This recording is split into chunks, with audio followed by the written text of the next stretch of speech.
Pues ya estamos aquí en el foro para nuestro análisis en perspectiva y hablaremos, como usted sabe, de la Constitución de la Ciudad de México y sobre todo de la elección mediante la cual ya elegimos a 60 de los 100 constituyentes. Pero antes de entrarle al tema, vamos a unos datos con Paulina para ver el contexto general de nuestro tema.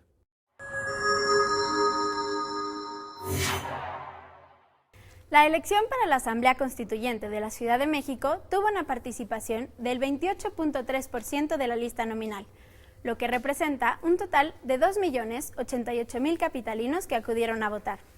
De acuerdo con el Instituto Nacional Electoral, la distribución de curules de la Asamblea Constituyente se divide en 22 lugares para Morena, 19 del PRD, 7 del PAN, 5 del PRI, 2 de Nueva Alianza, 2 de Encuentro Social, 1 de Movimiento Ciudadano y 1 del Partido Verde. A pesar de que ninguno de los 21 candidatos independientes obtuvo los 32.110 votos necesarios, Ismael Figueroa Flores logró un escaño en la Asamblea Constituyente, ello gracias al principio de resto mayor establecido por el INE. Para elegir a los representantes de la Asamblea Constituyente, se instalaron 12.676 casillas y se desplegaron 26.848 policías que vigilaron el desarrollo del proceso electoral. Vamos contigo, Pedro. Pues muchas gracias, Paulina, por estos datos que nos ayudan a ver algunas ya de las particularidades que tuvo esta elección y que yo te preguntaría, Olga, ¿cuáles son, desde tu punto de vista, aquellos aspectos que hicieron de esta elección una elección especial, una elección no solo sin precedentes, sino también distinta a la que tuvo lugar el mismo día en diferentes entidades federativas? Bueno, Pedro, qué gusto estar aquí. Por un lado, sí es importante decir que la diferencia más grande es que no se eligió a quienes van a representarnos para un puesto administrativo o un puesto de representación en el legislativo, sino se eligió a quienes nos van a representar para escribir la primera constitución de la Ciudad de México, la capital del país, desde hace muchos años, prehispánicos, y que siempre ha estado regida por la federación. Y entonces poco a poco hemos ido caminando hacia una autonomía mayor, hacia unos derechos de los ciudadanos en la capital del país, y es ahora con la reforma que se dio hace unos meses que nos permite elegir la primera constitución. Entonces, bueno, se diferencia porque justamente es la primera constitución que vamos a tener. Se eligió algo que nunca se había elegido, dirías, y que además no tiene las funciones que tradicionalmente, digamos, se espera de quienes son electos mediante cargos de elección popular. Ni gobernantes, ni legisladores ordinarios, podríamos decir así. Así es. Está muy bien ese dato. Pero yo, a ver, regresando a lo que nos dice Olga Navila y que me parece interesante, nos dice, bueno, hay una evolución a lo largo del tiempo en las formas en las que se fue administrando, organizando y diseñando el gobierno de la ciudad. Durante mucho tiempo, Navila, yo he escuchado que algunos capitalinos, o al menos en la retórica se decía, es que los ciudadanos de la Ciudad de México son ciudadanos de segunda. ¿Qué opinión te merece esa premisa? ¿Crees que tenía sustento o no? ¿Qué tanto se resuelve en su caso con esta nueva constitución? ¿Cuál es tu punto de vista? Creo que tiene sustento en la medida en que la Ciudad de México era, el Distrito Federal entonces, era la base de los poderes federales. Entonces, en la medida en que funciona como la capital, no como un estado más, no teníamos las capacidades administrativas iguales a un estado de la federación. En eso tiene sustento. Creo que en la medida en que sí teníamos independencia, se tomaban decisiones, nuestro legislativo era independiente del federal, tanto así que tenemos muchísimas leyes de avanzada, como la despenalización del aborto o los matrimonios entre personas del mismo sexo, antes de esta reforma política que da origen a la Ciudad de México. Por lo tanto, creo que tiene sustento solamente en un discurso de ese tipo, no necesariamente en lo funcional, porque sí éramos una capital de avanzada. Ahora nos volvemos algo similar a un estado, en nuestra constitución se llama entidad federativa, y adquirimos ciertas viabilidades administrativas que no teníamos y estas se tienen que establecer a partir de un constituyente. Nosotros no teníamos una constitución como el resto de los estados y necesitamos estructurar un poder que escriba esta constitución dentro de una nación ya establecida. O sea, es un constituyente dentro de un estado constituido. Que esa es una cosa interesante, está bien, una constitución dentro de un estado constituido que además es federal y por lo mismo la constitución de la Ciudad de México tendrá que ajustarse al contenido de la Constitución Nacional. Hay quien dice que en realidad es una constitución reglamentaria el artículo 122, pero bueno, eso ya lo dejamos para otra discusión. Sobre esta base de lo que dice Nabila, entonces, la elección del constituyente sí, digamos, representa un momento relevante, digamos, en la historia de la vida política de la ciudad. Y yo te preguntaría, Olga, ¿cómo se va a integrar este constituyente? ¿Qué fue lo que eligieron los ciudadanos? Y, digamos, ¿cuál va a ser la presencia de las distintas fuerzas políticas ya a la luz de los resultados electorales en este órgano colegiado? Sí, bueno, ya sabemos que 14 diputados los eligió el Poder Legislativo Federal, 14 el Senado. Ya sabemos quiénes son, ¿verdad? Ya sabemos quiénes son. Quiénes son. El jefe de gobierno y el presidente, 6 y 6 asientos cada ¿Que uno. todavía nos dicen quiénes son sus 6 personas? Todavía no se Todavía definen, no sabemos quiénes estamos esperando Ok. esa determinación. Y 60 las elegimos el domingo 4 de junio. Ok. Esa va a ser la conformación, 60 electos por parte de la ciudadanía y los otros, digamos, designados o delegados, como se les dice. Si pensamos en la conformación de la Asamblea, Nabila, lo que yo veía, no sé si tengan ustedes por ahí los datos de lo que arrojaron las urnas más precisos, y algo hemos visto con Paulina, pero es, a ver, va a quedar muy repartida la presencia de las fuerzas políticas dentro de la Asamblea Legislativa. Ayúdanos un poco a reconstruir esa parte ya de cómo se va prefigurando la composición política de esta Asamblea Constituyente. En la elección tenemos a Morena como el máximo ganador, en la segunda fuerza al PRD, tercera al PAN, cuarta al PRI, cosa que es notable porque esta es la elección popular. De acuerdo a la estructura como se conformará ya finalmente, no queda necesariamente así, el PRI queda muchísimo más aventajado. El PRI queda compensado por los delegados y designados. Exacto, respecto al Poder Federal. Y a los votos que obtuvo, obviamente. Exacto. Me parece que es muy buena cosa cómo resultó. ¿En qué sentido? Es plural. Es plural. Tenemos representación de todos los partidos, al menos de los más grandes. Lamento mucho que la cuestión de los candidatos independientes haya quedado hasta cierto punto subrepresentada. Que ahora vamos al punto. Le quiero preguntar a Olga algo que es interesante, que es cómo se eligieron estos candidatos independientes, en fin, porque era complejo el asunto. Pero dices lamentos, pero celebras la pluralidad de la Asamblea. Sí. Eso a mí me parece muy un buen resultado en la medida en que muchas voces van a estar representadas. Pero también eso va a complicar el trabajo del constituyente, Nabila. Bueno, eso sí, pero yo soy partidaria de que en la medida en que haya mayor, no enfrentamiento de ideas, hay mayor riqueza necesariamente. Y estamos estamos pensando en la redacción de una constitución.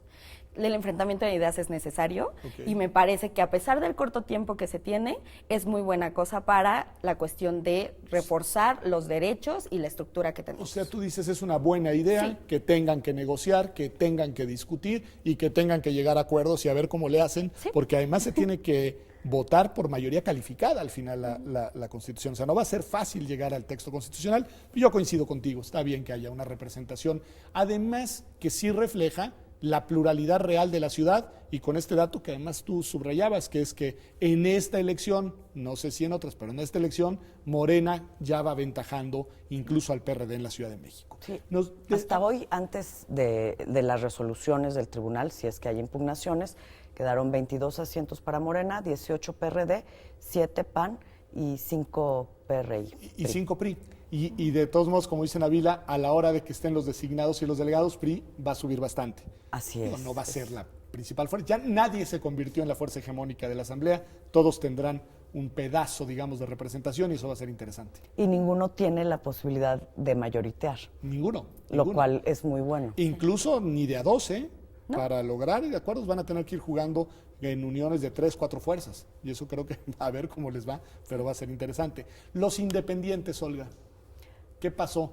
¿Cuántos que terminaron registrando, cómo se procesó su elección, en fin, cuál es el balance de la presencia de los independientes en el constituyente. Bueno, yo soy de las que, como José Woldenberg, opina que el mundo independiente es difícil entrar en un sistema de partidos que llevamos desde 1946 conformando. Lamento decirte que coincidimos, pero bueno, de todos modos. Pero bueno, llegaron para quedarse, Okay. están ahí, están considerados, y yo creo que lo que debemos hacer es diseñar un sistema que permita articular a los independientes dentro de las elecciones, porque el que tenemos hoy en día no permitió un equilibrio entre candidatos independientes y partidos políticos.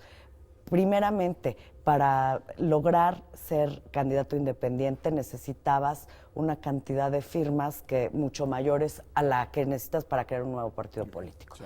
Entonces, Ser candidato independiente era más difícil que incluso convertirte en un partido político nuevo. Dato importante. 75,000 firmas 75. se requerían, grosso modo, ¿no? En números cerrados.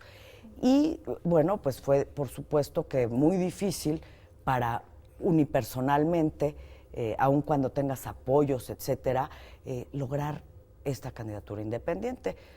Como vimos, hubo necesidad de articular redes para poder lograr. Sí, incluso algunos decían que con esta fórmula, yo digo, no tengo pruebas de esto, yo nada más reproduzco el dicho, terminaban arrojando a los candidatos independientes al mercado negro de firmas y al mercado negro de credenciales de elector, porque de otra manera no lograbas tener 75,000 firmas, ¿no? Y además en el tiempo tan corto que se les dio. Y luego las facilidades que se fueron ampliando después. Primero decían que tenían que ser por escrito, entregadas al INE, luego ya permitieron que fuera de manera electrónica, pero que si las habías entregado por escrito no podía ser electrónica por una cuestión de control. Y digo, es necesario el control, pero también es necesario ampliar los derechos. Que además de las un poco es lo que hizo el Tribunal Electoral, para bien y para mal, porque estas decisiones de bandazo del Tribunal, que terminó al final traduciéndose en el registro de 21 candidatos, si no me equivoco, ¿no? 21. De 21 candidatos independientes. Sí. Y ganó uno, Nabila, ganó uno, a ver. De hecho es curioso porque, como comentaba Olga, tuvieron que juntar una cantidad impresionante de firmas, entre todos juntaban una muy buena parte del padrón electoral que no se vio reflejada en la votación. Es una cosa, incluso lo comentaba con María Marván en algún momento de la semana, es una cosa muy curiosa que esas mismas personas que decidieron lograron firmar 75,000 firmas, pero ya no los fueron a votar el día de la exacto, elección. y entonces, ¿qué pasa en la lógica de hubo un gran número de abstención, pero también aquellos que fueron a votar no necesariamente votaron por independiente, y entonces surge un candidato independiente que sí ganó, pero no por la votación directa, sino por una regla que el INE estableció para el constituyente de resto mayor. Sí, claro. El resto mayor. Del remanente de los Exacto. votos, una vez que hizo la asignación proporcional, hubo ahí una cuota suficiente para que un independiente pudiera llegar, digamos, a la Asamblea. Exacto, y porque el independiente estaba como el mayor votado. El mayor votado entonces, de la lista de independientes. Exacto, fue el beneficiado porque entonces también en los partidos el que hubiera sido beneficiado hubiera sido el Partido del Trabajo, Okay. que en esta ocasión tampoco alcanzó un escaño y también refleja una situación que viene de las elecciones de 2015. No, interesante tu dato. El PT, que lo salvó el Tribunal Electoral en una decisión rocambolesca, ¿Sí? En esta elección, al menos en la Ciudad de México, no logra ni siquiera un escaño, lo cual pues es una advertencia de que es un partido que ya no tiene apoyo popular, ¿no? Pero fue una elección también sui generis en otro sentido. Y aquí sí le doy la palabra a la experta, que es, Olga, no se eligió lo que llamamos mayoría relativa, es decir, no habían candidaturas unipersonales compitiendo en ámbitos geográficos concretos, una delegación, una ciudad, un estado, una república, sino que toda la elección fue por esto que se llama representación proporcional. ¿Qué implicaciones tuvo esto para las campañas, para la organización electoral? Es decir, que... hasta para la participación. A ver, cuéntanos un poco eso. Sí, bueno, el decreto constitucional dio un estilo muy barroco. Okay. Los partidos políticos, por un lado, se votaron por listas cerradas, es decir, el partido presentaba una lista de 60 nombres y nosotros los ciudadanos, votamos por el partido y tenían ya la lista cerrada. No podíamos escoger de los 60 cuál. No podíamos, digamos, modificar el orden de los 60 candidatos. Así es, Teníamos en que- otros ok. países hay listas abiertas, Ok, aquí acá no hay. Y por otro lado, los candidatos independientes ya iban por mayoría relativa. Claro, porque eran individuales.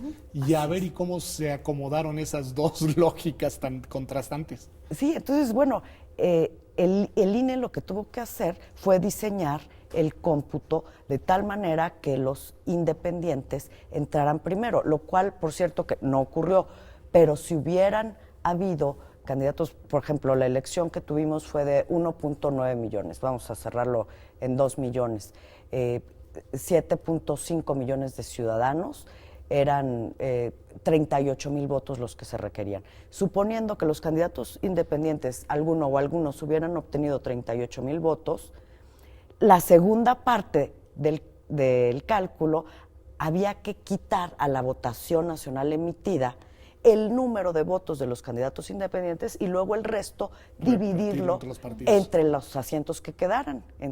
Si habían de 60, si habían 2 o 3 independientes. Entonces, eso hacía que los partidos políticos necesitaran menos número de votos para obtener una Que los curul. Era más candidatos, barata. Era más fácil llegar a la asamblea a través del partido que a través de la candidatura independiente. Así es, y eso, bueno, no pasó porque ningún candidato obtuvo más de 30 y pico mil votos que se requerían, pero hubiera sido un efecto no deseado de esta forma de repartir las curules que había que analizar para futuras ocasiones. Nabila, se dice que votó muy poca gente. O sea, es, digamos, y sí, a ver, tu opinión del porcentaje de participación y de las razones que explican los niveles de participación, de abstencionismo, etcétera. Se supone que tuvimos una elección exitosa en la medida en que se esperaba un 20 y se obtuvo un 28% de participación. Yo creo que hemos visto un decrecimiento en la participación desde que empezamos a votar por el jefe de gobierno. Okay. Ha sido constante, empezamos en un 15% de abstencionismo y ahora vamos en un 28% de participación. Creo que entiendo que tenemos una tendencia a nivel nacional a votar con mayor emoción y a volcarnos mucho más a las urnas en las elecciones en las que se eligen Cargos el ejecutivo, ejecutivos, cargos okay. ejecutivos.